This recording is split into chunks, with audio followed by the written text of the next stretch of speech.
Okay, hi. So this community engagement videos intersectionality and the um, intersectionality analysis cluster that we did.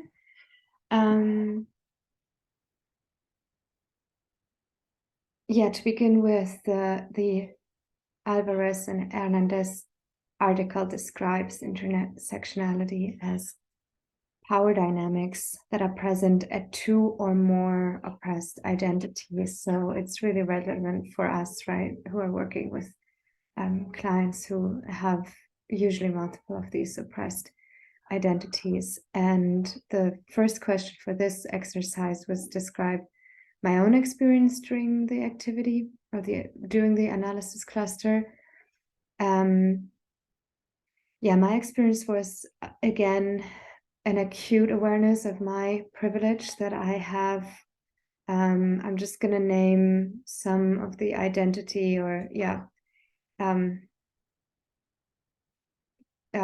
fields that were, I'm white, I'm heterosexual, I'm cisgender. Mostly being female is also for me a powerful identity that I hold, but I know that in our society in general, it is considered an oppressed identity, but I usually don't feel that way unless I am interacting with people who are very on the opposite of female, whatever that might be, and not only that, but and are trying to oppress me because I am not what they are. I am also an immigrant, yet here again, I feel that this identity of mine is not an oppressed one because I have a green card.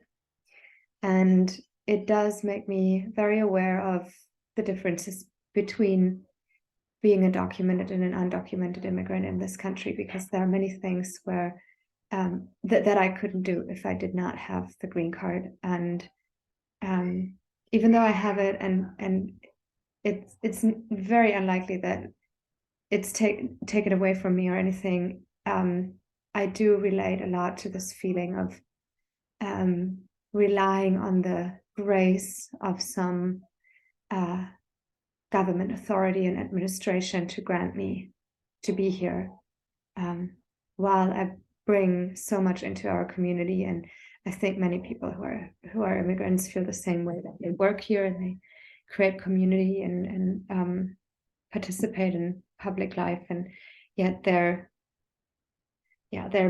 being here is dependent on other decision makers.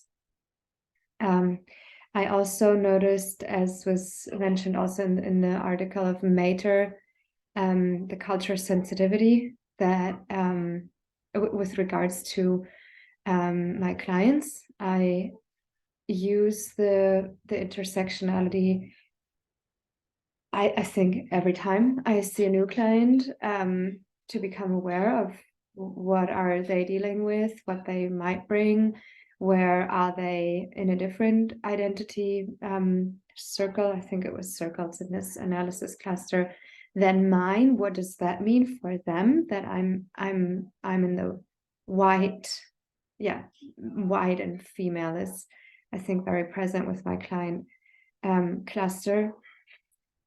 And then which tools will I integrate from the readings and why?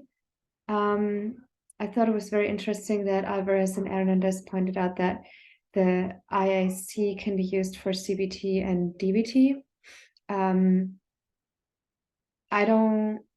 I think I know what they mean, but I want to dig more into that, because I think that's really relevant for my clients. And not only I think I understand how, but I also want to, maybe there are some phrases that I could learn to better explain that to clients. And then what I also want to point out at this moment, the questions were, what will I use? I also want to have a critical point here, that is that often I feel as an individual practitioner, I don't even have much power to change anything. And when I have clients telling me that they just can't get housing, and that they feel, I'm thinking of one client in particular, formerly incarcerated, Black, homosexual, former substance use, or probably still substance use addiction. She uses the term, I feel like the system is oppressing me. I cannot get a fresh start. And I feel very helpless as a clinical practitioner to help her with that, because I cannot give her housing. I can give her resources and connect her, but that's it. And I am collaborating with a human rights lawyer for this client. But I think that it's great to know about intersectionality, but as an individual practitioner, it's also really, really hard to actually make a change here. So that just as a critical note, and I think Mater mentions that in their article as well that we were reading this week. Then to the last question, what tools do I already utilize to attend to intersectionality? I personally use a lot of internal family system.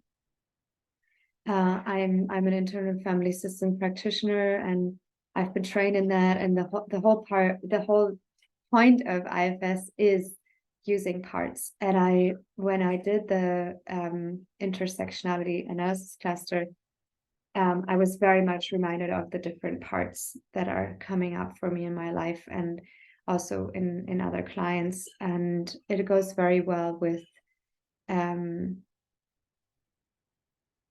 the fact that these clusters and identities are not in a stagnant relationship, but that they are dynamic. Like sometimes one identity is more present and then the other, and the collaboration between, and the dynamic, it's very dynamic. It shifts depending on situations and people.